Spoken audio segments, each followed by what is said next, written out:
Mais parce que si les paysans ne sont pas là, nous, on va manger quoi? Ouais. Habib Cham Kopega, il me dit en pleine émission, mais Fabrice, si les paysans ne produisent pas, toi, tu vas manger quoi? Parce que pour faire la revue de la presse, tu dois manger. Et la situation est compliquée. Ils commencent à brader leur récolte. Ce qu'il va falloir éviter. Le bradage des récoltes. Parce qu'ils ont des besoins aussi. Ah, gars, il y a Genoual Kassara, bon, Kassara. Le dit ah, voilà, Genoual Kassara. Morgan Kassara. Alors, bradage des récoltes, parce que là, on est dans le bassin arachidier. En attendant que notre ami Pape Ibrahima Senghor devienne le maire de Kaolack. Ah oui, c'est le candidat de la Batida. Ah oui. Pape Ibrahima Senghor. Monsieur Senghor. Senghor 5 Tchikaorek, Kaolack, Tchikaorek. 5 Tchikaorek. 5 Tchikaorek. Pape Ibrahima Senghor, 5 Tchikao de Diomaye président. Donc lui, il a choisi son camp. Hein. Alors, bradage des récoltes, absence consensus, campagne arachidière compromise. Là, on est dans le vif du sujet. Et l'annonce faite par le chef de l'État récemment par rapport à la campagne de commercialisation. Bientôt la fin du mois. Du mois. C'était vers la fin du mois. Bon.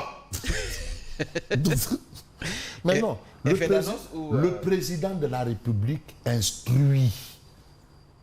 Mais le président n'a qu'une vision. Et c'est le gouvernement qui transforme la vision en acte. Il y a une réunion du CENIA, le Comité national interprofessionnel de l'arachide. C'est cette rencontre où les gens font des propositions. Vous avez eu le privilège d'accrocher le porte-parole du CENIA, qui est chargé de la communication, notre ami Habib Cham Kopega. Il a dit, nous on a tout fait. On a remis, maintenant c'est le conseil interministériel, mais qui décide. Comme le conseil interministériel décide à l'approche de la rentrée des classes, les mesures. Tout ce qu'on fait, c'est le conseil. Ça, c'est le gouvernement. Le président a dit, fin du mois, fin du mois, quelle guerre fixer les prix. Voilà. Mais donc, eux, ils attendent le conseil interministériel. Mais c'est tout, hein. La situation, entre-temps, est carabinée. Parce que quand même, les gens ont des besoins. Plus on décide du prix, mieux c'est. Vraiment. Voilà. Tel, c'est mieux. Le gouvernement plonge les paysans dans le désastre. Et parce que les gens attendent le gouvernement. Les paysans vendent l'arachide à 220 francs CFA le kilogramme. Et le pire est qu'ils écoulent 100 tonnes par jour. Par jour. 100 tonnes. Mais évaluer 100 tonnes par jour. 100 tonnes. 10 jours, ça fait combien? Attention. Là, on est dans une situation importante. Ils sont obligés de parcourir plus de 40 km vers la Gambie. Ça, ce sont les informations de Tribune pour écouler l'arachide. 40 km. Parce que aussi, il faut... Mais attends. Mais ils ont des besoins. Le gouvernement aussi, il traîne apparemment les pieds. Le président de la République a donné des instructions fermes. Parce que quand le président instruit, il n'y a pas du siki-saka. Il faut agir. Bon, donner à Mambaye 100 milliards. Si le président le dit, 100 milliards, qu'est-ce qu'il faut se poste? Mais Lucien, pourquoi le problème des paysans là revient chaque année? Non, vous savez, mais c'est là-bas le vrai problème du Sénégal. Ne te fatigue pas. Les problèmes du Sénégal, vous savez, c'est quoi? Monde paysan, assainissement. Ça revient aussi chaque année. Hein? Voilà, c'est réglé. On va toujours bombarder de l'argent. Pêche. Agriculture. Mais ça, santé. Mais si, il y a changement. C'est le secteur primaire, quoi. Ouais. Voilà. Mais c'est ça. Mais ce sont ces gens-là qui sont tout le temps en yacht, secteur primaire. Mais c'est toujours les questions de santé. Il y a la santé aussi. Hein? On vous dit que c'est Déthié Fall, qui à l'Assemblée disait que la santé est encore plus malade que le malade qu'il est censé soigner. C'était son envolée devant le ministre de la Santé, hein, quand il était député. Et aujourd'hui, vous avez un paysan qui se prononce. Nous avions rencontré le Premier ministre Ousmane Sonko. C'est lui qui doit définir. Ça, il dit, c'est lui. C'est lui. Il nous a laissé sur les lieux, mais sans réponse favorable sur le prix de l'arachide. Ah bon? Ah non. Mais on ne peut pas démarrer si on ne connaît pas le prix au kilogramme. Est-ce que ce sera un prix plancher ou un prix plafond? Plafond. plancher, mogue de plafond. Plancher, de préférence. Parce que si c'est plancher, mogue, si on dit 20 francs, tu peux vendre à 1000 francs.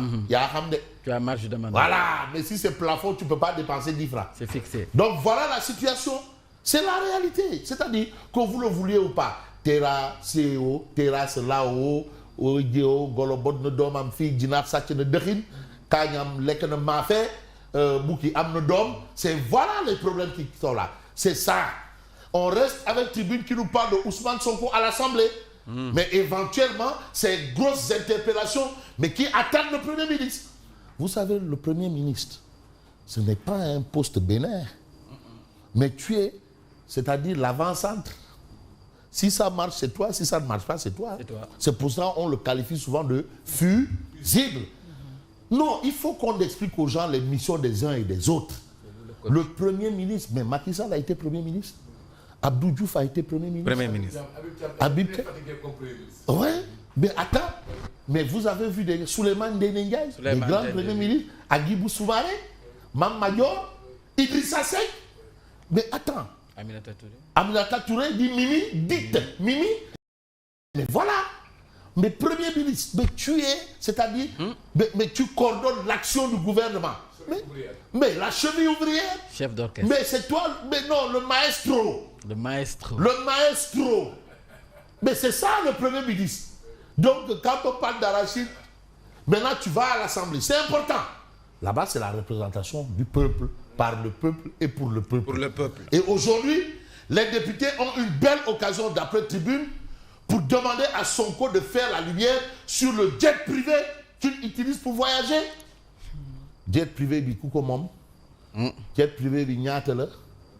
Parce qu'on nous a même dit que quand le dernier voyage là, il est allé chercher de l'argent. Et celui qui nous a annoncé sera là-bas. Donc vraiment la réponse doit couler de source.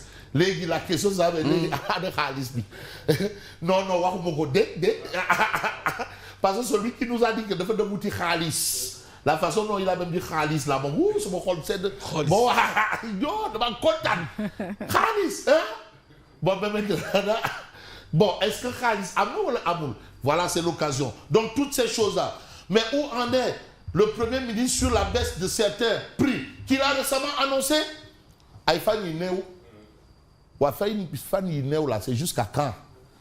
Où en sommes-nous? Baisse des produits des hydrocarbures, baisse des coûts de l'électricité, il l'a annoncé. Donc l'occasion est là. L'occasion faisant le rond, on attend de voir. Mais ce qu'on voit d'après Tribune, c'est la réaction de Babacar Justin Mengas, qui remet Walid Diouf Bodian à sa place. Lorsque quelqu'un qui a terminé sa carrière en surveillant les portes d'un parti politique prétend évaluer la capacité d'un opposant à critiquer, bon, allez-y comprendre pourquoi il le dit. De toutes les façons, c'est Babacar Mbengue Justin. Mais justement, si on va un peu plus loin, j'ai envie de prendre le témoin quotidien, Serigne Abdou Khadre Kébé, qui est un leader politique. Mais il nous dit que le Premier ministre Ousmane Sonko entrave le bon fonctionnement du tandem. C'est son avis. Je crois que cette configuration donne parfois l'impression que l'un des acteurs construit, tandis que l'autre déconstruit. Ces déclarations ont fragilisé la confiance des acteurs économiques, transformé les tribunaux en lieu de pèlerinage pour des individus accusés d'atteinte au chef de l'État et au Premier ministre, constitue un frein à la liberté d'expression. C'est l'avis de Serigne Abdou Khadre Kébé. Mais il faut quand même noter ce que fait Monsieur le Président. Patriotisme économique, pêche, transport aérien. Diomaye Faye fixe les priorités pour 2026. En tout cas, lui, il n'a que ça à faire. Le Premier ministre a une vision et le Président transforme la vision en acte. Mais on se souvient, moi j'aime toujours prendre pour exemple Gorgui. Mais à un moment, il a évolué jusqu'en 2004. Et c'est en 2004 qu'il nous a dit avoir trouvé un Premier ministre qui ne parle pas beaucoup et qui travaille plus. Et un Premier ministre qui a sorti tous ses chantiers de terre. Voilà, c'est en 2004. En 2004, qui votait la loi sur le PPP. Voilà. Privé. Et le début des gros investissements. Voilà. Donc tout a... Et je rappelle que l'APIX était logé à la primature. Oui, à la primature. Ah oui, l'APIX. Oui. Donc c'est là où on a trouvé un Premier ministre. Enfin, c'est Gorgui qui nous l'a dit. Il parle peu, et il travaille beaucoup. Mais Vous avez rapport d'expertise de l'ancien président, rapporteur du groupe de travail des Nations Unies, détention arbitraire, mais le Sénégal a câblé. Les choses commencent à tomber. Ah oui, vous avez question d'actualité au gouvernement, Taku Walou et certains non inscrits boycottent Sonko, le boycott. Bon, Taku Walou, Taku d'accord, mais Walou, c'est pas un style Walou. Taku, je peux comprendre, mais Walou, non, ça c'est pas le style Walou, boycotté. Walou, non, Walou c'est le PDS. PDS, bon boycott, bon, je ne pense pas. Mais ce qu'on peut penser, c'est un peu ce que nous livre le quotidien. Voilà, voyage à Dubaï, mais Sonko fait le blackout sur son voyage à Dubaï. Le PM garde le silence sur son déplacement et sur les résultats ramenés. Voilà encore une information qu'on a dans le quotidien. Mais un autre quotidien nous parle, c'est Wolf Quotidien. Question d'actualité au gouvernement, l'opposition boycotte Sonko. Vous savez, on avait assisté à un spectacle quand Sonko lui-même était député. Mais en pleine séance, quand il devait prendre la parole, tous les députés de Beno sont sortis de l'hémicycle. Ils sont sortis de la salle. Ils devaient prendre la parole. On a vu tous les députés se lever avec leur président Aïmerou Ning et sortir de la salle. Donc, on ne va pas écouter un député qui nous insulte. Ils sont sortis. Dès qu'il a fini de parler, ils sont revenus. Non, ça, on se rappelle de ça, vous vous rappelez? Non, hein? Les Ndiaye Diop là, ils sont tous sortis et ils sont revenus. Donc on va voir, l'opposition boycotte Sonko. Les députés de l'opposition refusent de servir de faire valoir. Ils dénoncent la répartition du temps de parole favorable à Pastef. Mais vous avez enquête avec l'ami de Yacine là. Guinée-Bissau, drôle de coup d'État. Mbalo dit avoir été arrêté, mais a accordé des interviews à des médias. C'est-à-dire c'est lui qui a annoncé que ouais, j'ai été arrêté. Hein. Bilay, si vous l'appelez tout de suite, vous allez l'avoir au téléphone. Allô, ça va? Ça va bien? Oui, il y a un coup d'État. Hein? Donc, c'est-à-dire c'est lui qui est arrêté et celui qui annonce. Ouais, et il donne des interviews. Hein. Donc, oui, vous voulez une interview? Je suis prêt là. Voilà, c'est ça. Vous savez, il y a quelqu'un qui avait dit l'Afrique dans toute sa déraison. Élection, vote président Bissau. Voilà le président sortant. Alors lui, c'est un kumbayaliste. C'est un kumbayaliste apparemment. Alors le Mahane là, ça c'est kumbaya là. Voilà l'armée au-dessus. Au final, je gagne la sympathie de l'armée. Tous ces bruits qui courent sur la confiscation de ma victoire, mais je botte en touche. Merci et bonne continuation. Oh, merci beaucoup. Vous avez déjà fini, Lucien. Oh là là, le temps passe tellement vite. Mais vraiment, notre président là, hein, c'est lui qui a annoncé son coup d'État. Oui, il y a un coup d'État. C'est Oubalo. Merci beaucoup, Lucien. À tout à l'heure pour la revue de presse. Et tout de suite, nous passons, Grand Cher, bonjour. Nous passons au journal. Alors, Traffic News. Où est-ce que vous êtes?